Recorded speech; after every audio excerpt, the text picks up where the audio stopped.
when the blue of the night meets the gold of the day. Someone waits for me.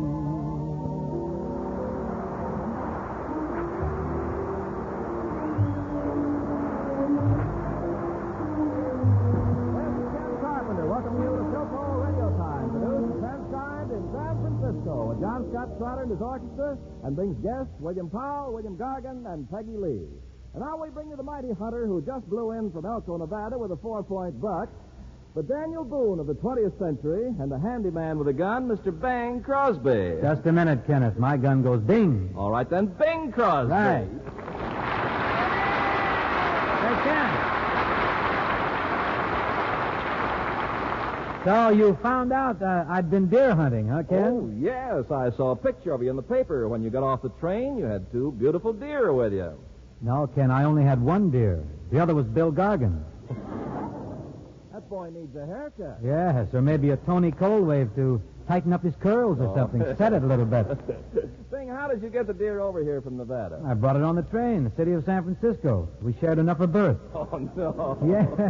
What about Gargan? Well, he's a very bad shot. He had to sleep alone. Oh, it's a shame. However, Ken, my dear, I find him great company. We're rooming together here. What? Yes. You got that deer at the St. Francis with you? Who's at the St. Francis? We're living in a cold storage locker. We keep it neat. Storage Yes. locker. You comfortable there? Well, I am now, but it took a couple of days to get used to the hook. Oh, yeah. Well, here's Gargan. Hello, Bill. How are you? Hi, Bing. Hello, Ken.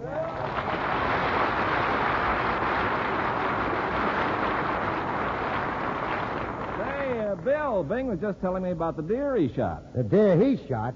I got that deer. Here, time. Bill, we both shot at the same time, you remember? Yeah? Now, isn't it logical that the better hunter got the deer? I have a very keen eye, you know. Well, so have I. Ever since I was a kid, I've been hunting squirrels the hard way. Hunting squirrels the hard way. How's that? I hit him on the head with a rock, and I shoot him through the lump. Pretty good. Been around Bob Burns lately. Well, you might be all right with squirrels, but when it comes to deer, I can't give you much. You don't even know how to stalk an animal. Oh, is that so? You've got to be alert. Did you notice me when I was trailing that buck? Yeah? I had my ears to the ground all the time. That wasn't all that was dragging. Please.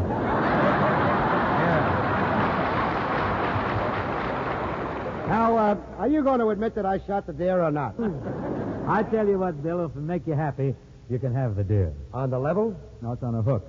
Here's the key to my cold storage locker. Well, thanks. And here's the key to my room at the Palace.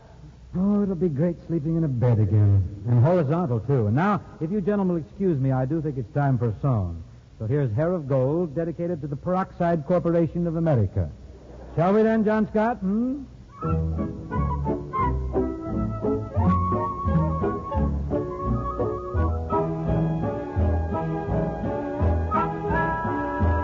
Down from Butte, Montana, for a little change of scene.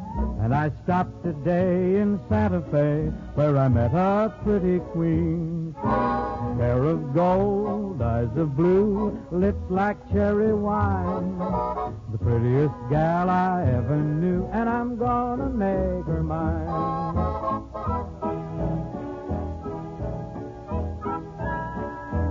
Oh, I planned to leave on Monday, but she held me kind of tight. So I held my ground and I hung around, and I left on Friday night.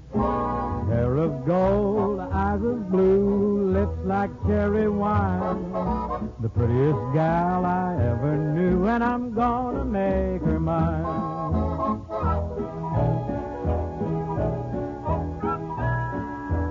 I was kind of blue and lonely, so I took my horse and pack.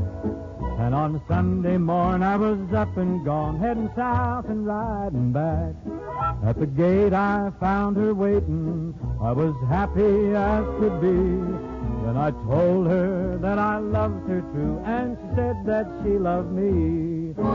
Hair of gold, eyes eyes of blue, lips like cherry wine, the prettiest gal I ever knew, and I'm gonna make her mine. I'm gonna make that pretty little gal with hair of gold and eyes of blue and lips like cherry wine all mine.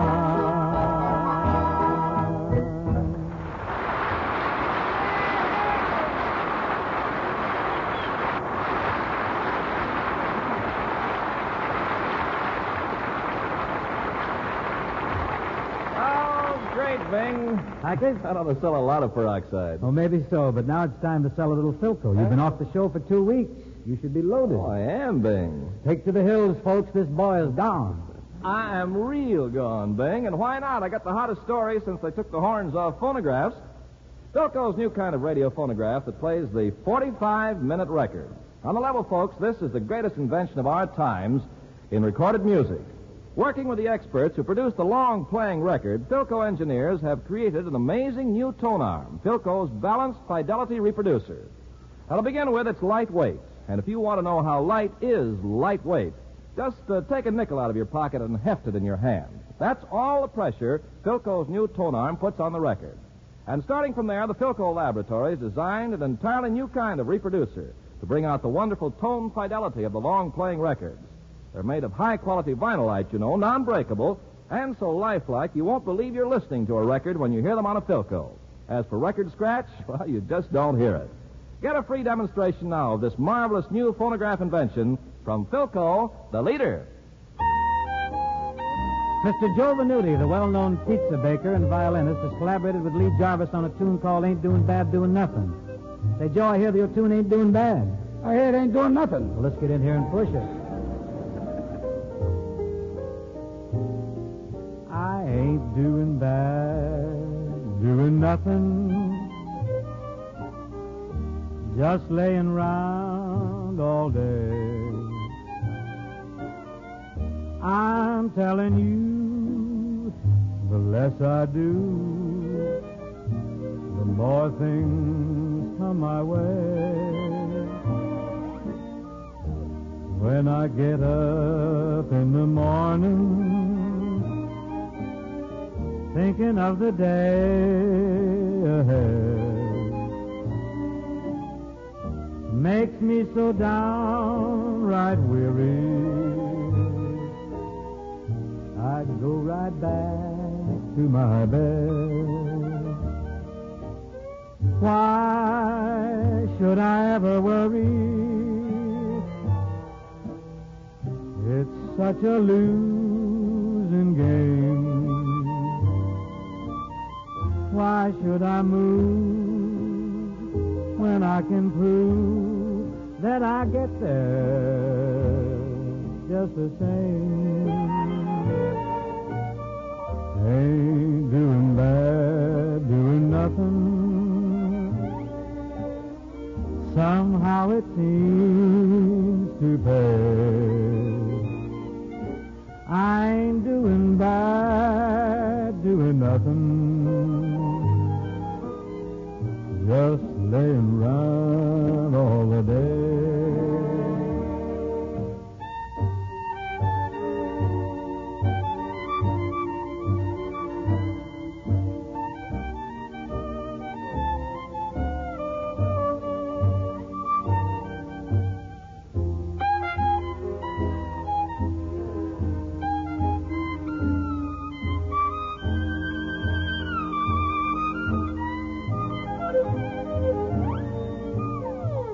Folks look at me and say, be something. How much more is it gonna pay? I ain't doing bad, doing nothing. Just laying round all the day.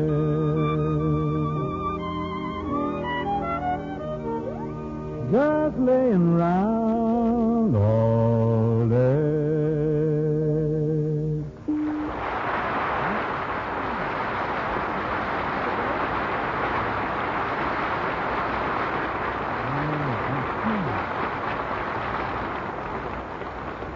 Tonight, folks, we welcome back a girlfriend of yours and of mine. She's sort of been playing hooky from our little Philco Fun Fest for a time. She's a great singer. Got her own show now for Chesterfield. And as far as we're concerned, we'll always buy Peggy Lee. Purr something into the mic, Peggy. Hi, Bing.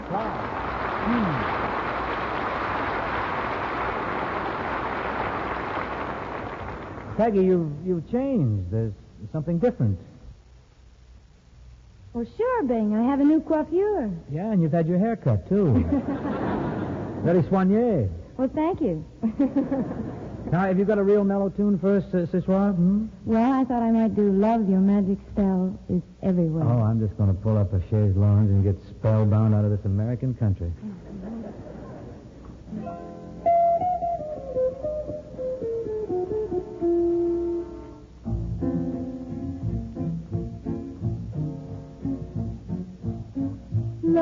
Love, your magic spell is everywhere. Love, I knew you well and found you fair. Then you left me and I laughed at fate. Now I ask, is it too late?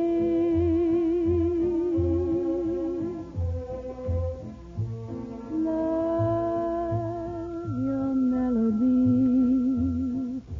is in the air.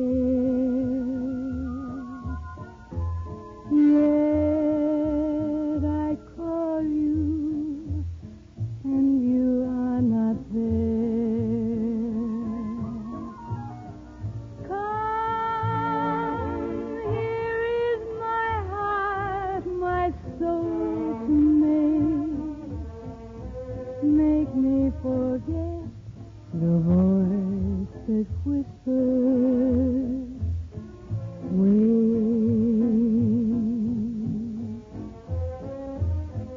Love, your melody is in the air. Love, I call you and you are not there. Come, here is my heart, my soul to make me forget the voice that whispers, wait.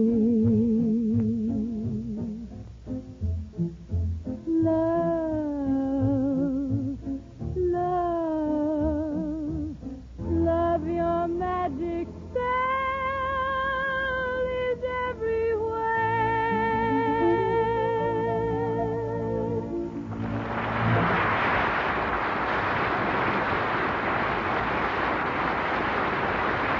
Very good, Peggy. Very fine. Lovely arrangement. Thank you, Peggy. It's a pleasure now to introduce a gentleman who is tops in the movie industry. You remember him as the man who was thin. As a senator, he was indiscreet. As father, he had quite a life. And under the name of Mr. Peabody, he holds the record mermaid catch with 3-thread line and light tackle. You've all won the jackpot question because everybody knows it's Wlliam Powell. Thank you, Bing.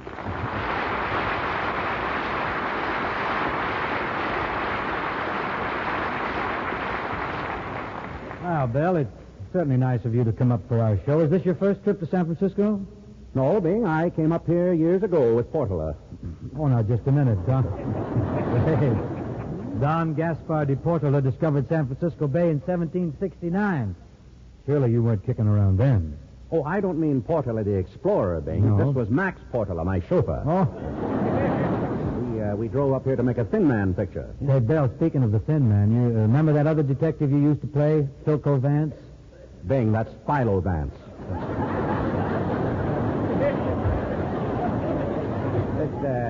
Look at your script. It's Philco Vance. Look at your contract. You know, Bill, I'm glad really to have this opportunity to talk to you, because I've always admired you as an actor. You're so suave and so polished. Yes, Bing, and the polish of my acting has received official recognition. What do you mean? The Johnson Wax Company has just voted me their man of distinction. Well, isn't that... And I'll bet you never drank a glass of wax in your entire life. I bet you use it on your stash. So say, tell me, Bill, is that mustache real? I didn't buy it from I.J. Fox. Well, but Bill, what I was getting at, I would like your advice on something. What could I do to help my acting?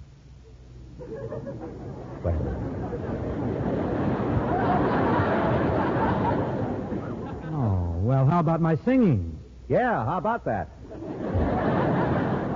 Seriously, though, Bing, there's nothing wrong with your acting because you don't act. With you, it just comes naturally.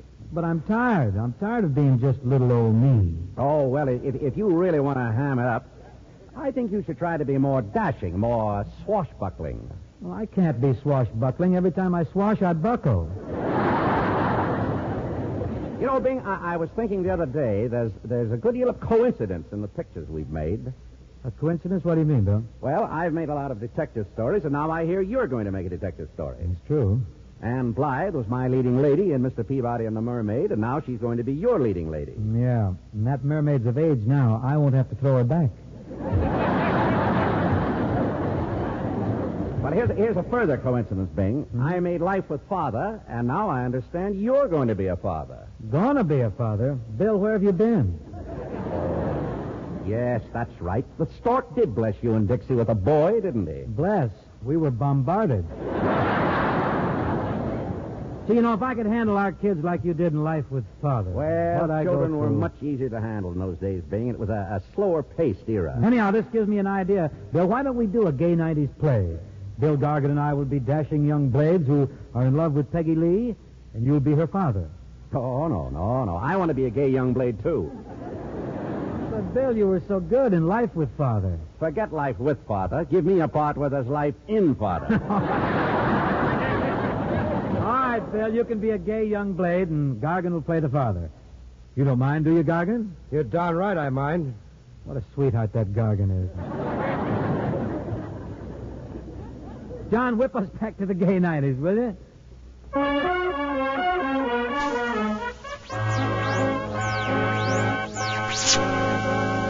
Ladies and gentlemen, it is 1890. The place is beautiful Telegraph Hill overlooking San Francisco Bay. Hey, I saw you with a pretty blonde yesterday. Let's go call on her. Wlliam Powell, you're a cad. I'm a card, too. Well, come on. Let's go call on your girl. Well, her name is Peggy Lee Gargan, and her father is a police officer. Police Officer Gargan, huh? Mm-hmm. I hear he's pretty tough. Yes, sirree. He sure raised Cain when I brought Miss Peggy home last night. Her old man put his foot down, huh? That ain't where he put it. Here is Peggy's house. Well, knock on the door. Good evening, gentlemen. Good evening. May I kiss your hand? Well, of course. You know, Peggy, I was, Peggy! Peggy! Why, that blundering Powell missed her hand and caught her square on the mouth. You sure have nice friends, Mr. Crosby. Gee, Peggy, remember last night when I hired the buggy and a team of horses and how I headed them into the woods and how we were parked there for over an hour? Yes, and I didn't even notice the time with all that kissing going on. Me neither. Those two horses sure were in love with each other. You know, watching them made me think of you and me. Why don't we be like them and get hitched? Well, I've thought a lot about marrying you, Mr. Crosby, but now that I've met Mr. Powell, I've changed. I don't understand. That's because you're not a woman.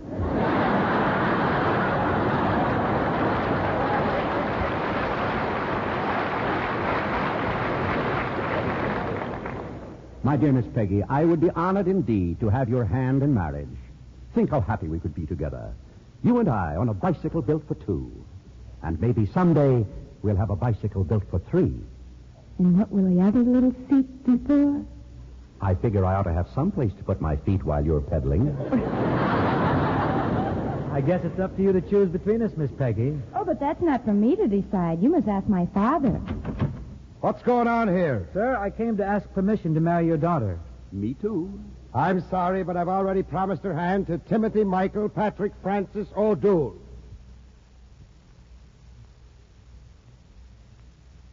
An Irish lad, huh? I never thought of it that way. It makes no difference to me what an Irishman's nationality is. Say, by the way, what's your name? Crosby, sir.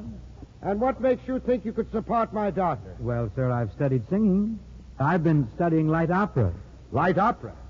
Seems to me I've heard of it. Well, it's very fine. Do you like Gilbert and Sullivan? Who? I say, do you like Gilbert and Sullivan? I like Sullivan. What about Gilbert? What about Gilbert? If he's all right with Sullivan, he's all right with me. By the way, young Crosby, what about this other fella? Who is this cake eater? What do you do for a living? I hope someday to be an actor. Well, my daughter isn't going to marry you, and she isn't going to marry that singer. I don't want a singer in my family. But you already have a singer in your family. Miss Peggy sings mighty pretty. Well, that's different. Come on, Miss Peggy. Let's sing a song for your father. All right. And what will I do? You go over in the corner and act. You like this song, Mr. Gargan. It's so brand new it won't be written for 50 years. What's the matter?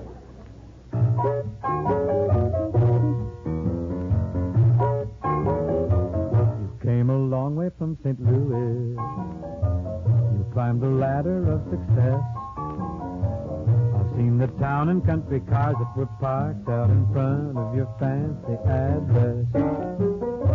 I came a long way from St. Louis. Yes, indeed, you've been around. Broke a lot of hearts between. A metal gang of gloomy guys who were doing all right. Till I came on the scene. You fractured them.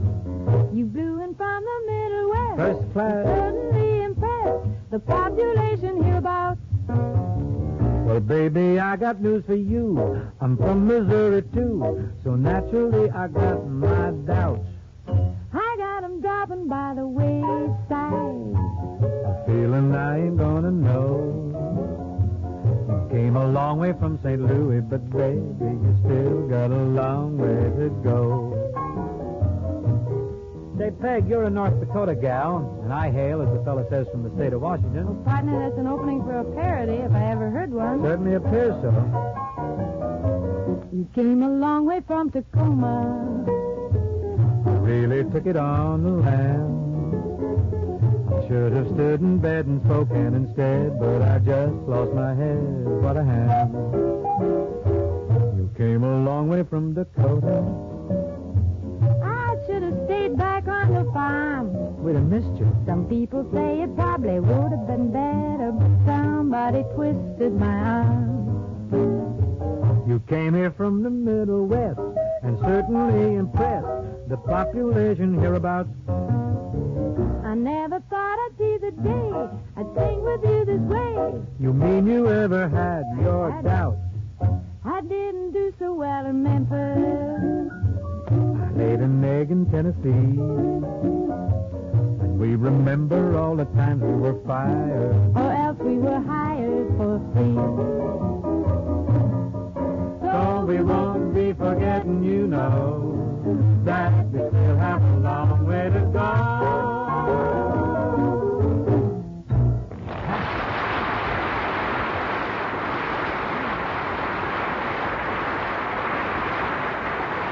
Thank you, Peggy.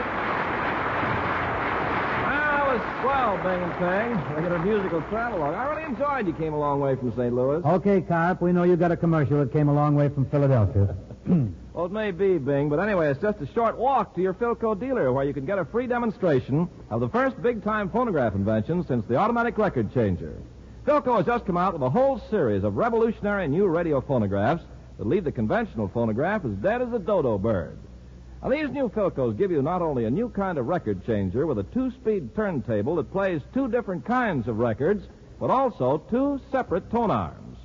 One plays your standard records automatically, and the other is an entirely new reproducer specially designed for the new 45-minute record. This new type of reproducer was pioneered in the Philco laboratories at the request of the engineers who developed the long-playing record. Together, they're a matchless music combination. So if you want to find out what this new long-playing record is all about, listen to the real thing on a Philco, famous for quality the world over. Still a very big song this season. Sung with great success by Doris Day, featured vocalist on a certain comedian's radio show. practically saves the show every week. You sigh, the song begins, you speak and I hear violins, it's magic.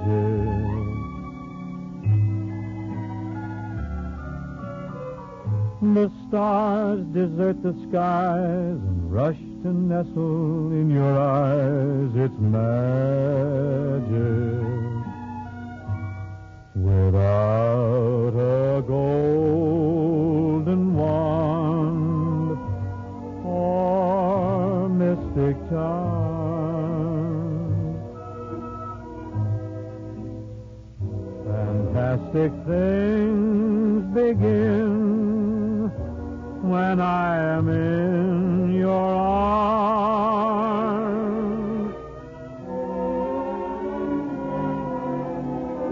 When we walk hand in hand, the world becomes a wonderland. It's magic.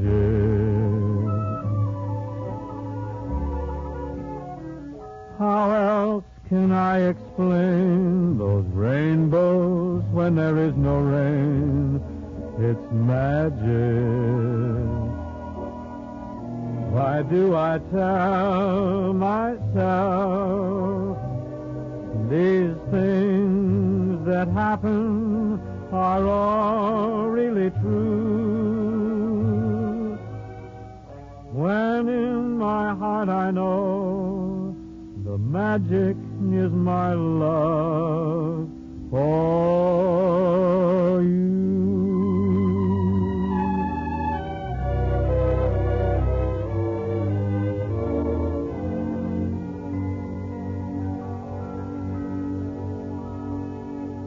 Well, it's time now.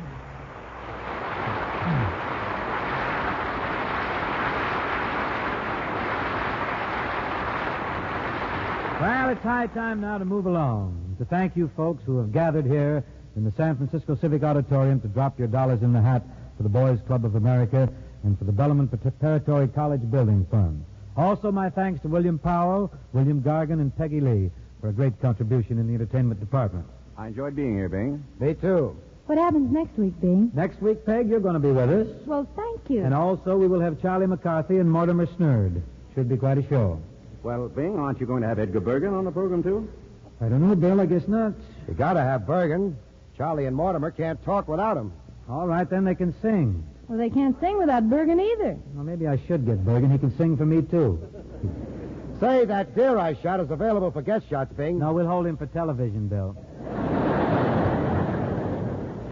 Thanks, you talented ones, and good night, folks, and thanks very much.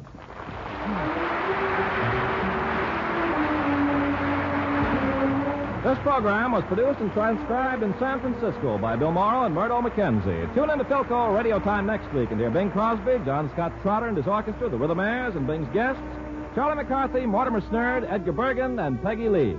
Wlliam Powell appeared by arrangement with Metro-Goldwyn-Mayer, producers of the Technicolor picture The Three Musketeers, starring Lana Turner, Gene Kelly, and June Ellison. And remember, keep your eye on your Philco dealer now for the newest thing in radio phonographs from Philco, the leader.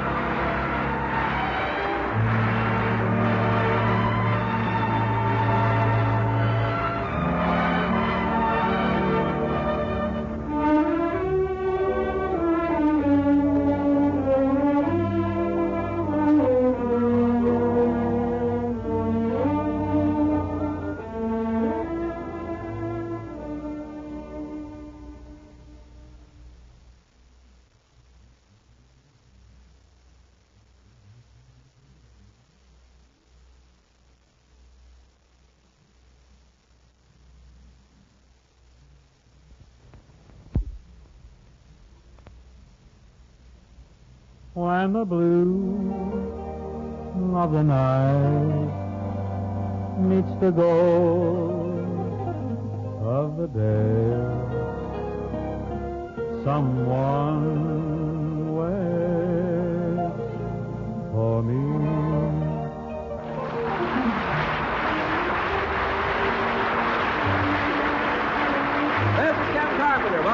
Philco Radio Time, produced and transcribed in Hollywood with John Scott Trotter and his orchestra, the Rhythmaires, and Bing's guests, Adolph Manjou and Kay Starr. Gee, Mr. Manjou going to be here? Yep, great actor. And Kay Starr? Mm-hmm, great singer.